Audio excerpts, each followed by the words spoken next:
Engineer Louis Pierre Leblanc de la Tour, along with his skilled assistant Adrien de Pogger, designed and mapped out the original street grid of New Orleans.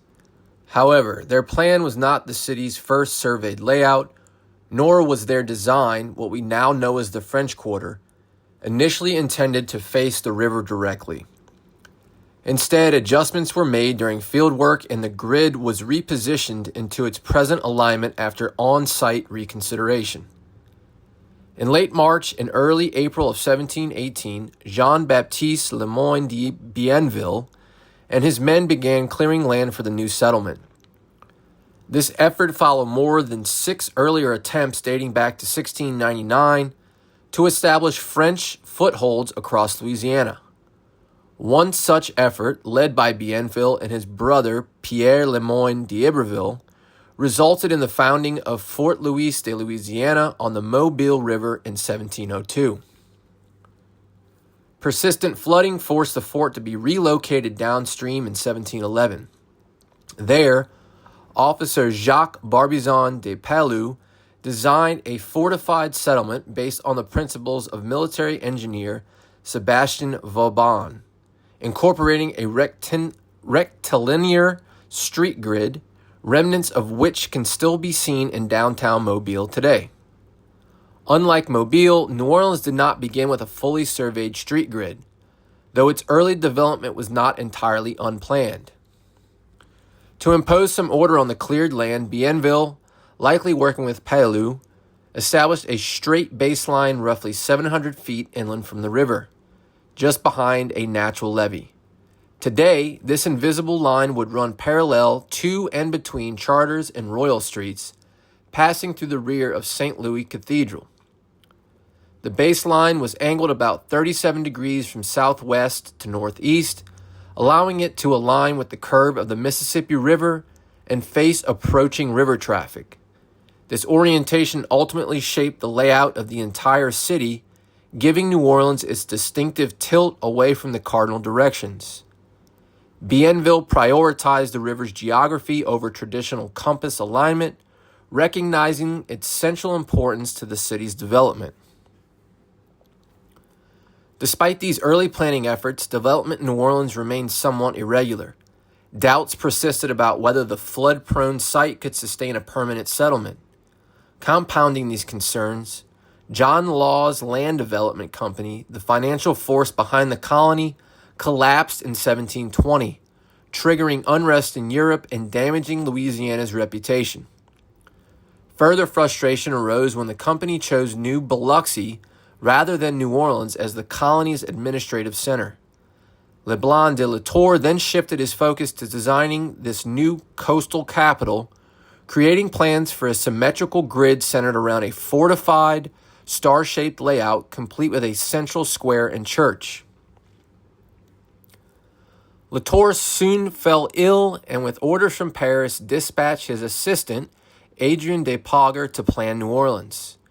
Adrien de Pogger arrived in New Orleans in March 1721 with Louis Pierre Leblanc de la Tour's plans for Biloxi. After studying the terrain and its relationship to the Mississippi River, he rejected the original alignment along the Bienville-Palu baseline and shifted the town 700 feet closer to the river, near today's Decatur Street, to take advantage of higher ground, river access, and cooling breezes from the water. With support from both Latour and Jean-Baptiste Lemoyne de Bienville, Pogger's revision raised the city slightly, helping protect it from backswamp flooding while preserving ample riverfront space. However, existing homes and gardens blocked his planned streets, leading to disputes with residents. That conflict was resolved by a powerful hurricane in September 1722, which destroyed much of the settlement. Though devastating, the storm cleared the way for Pogger's orderly design. The final Plan de la Ville de la Nouvelle Orleans established a neat 9x6 grid of square blocks, forming today's French Quarter. Oriented with the river and set on higher ground, it included a central square, Place d'Armes, flanked by key civic and religious buildings. Surrounding the grid was the de rigueur Vauban-style fortification. Its bastions, never quite fully completed, commanding clear firing lines in all directions of the city. Street names reflected royal ties and subtle rivalries among planners, many of which still exist today in anglicized form. Thanks to Polgar's decision, the historic district sits slightly higher than originally planned, improving its resilience to flooding. Street naming in colonial New Orleans was as deliberate as its grid. Street names were oriented in relation to the Mississippi River rather than compass directions, reflecting the city's geography. Perpendicular to the river, Adrien de Polgar and fellow planners began with Orleans Street, honoring Philippe, Duke of Orleans. Nearby, St. Peter and St. Anne likely honored Louis Pierre Leblanc de la Tour's wife, Marie Anne. Other perpendicular streets reflected French nobility tied to the Regency, Toulouse and Domaine, sons of Louis XIV, St. Louis, likely Louis-Henri de Bourbon, St. Philip, the regent himself, Conti, a Bourbon prince, and Bienville, named after Jean-Baptiste de Bienville. Ursulines, originally Arsenal, replaced Polgar's attempt to name a street after himself. Parallel streets also honored royal figures and titles. Charters referenced the Duke of Chartres, while Royal, Rue Royale, honored the reigning king.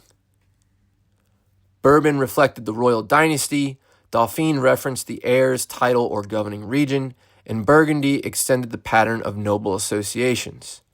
Overall, the street names largely honored the French monarchy, its princes, and colonial leaders, with occasional personal nods by planners, some of which were later replaced.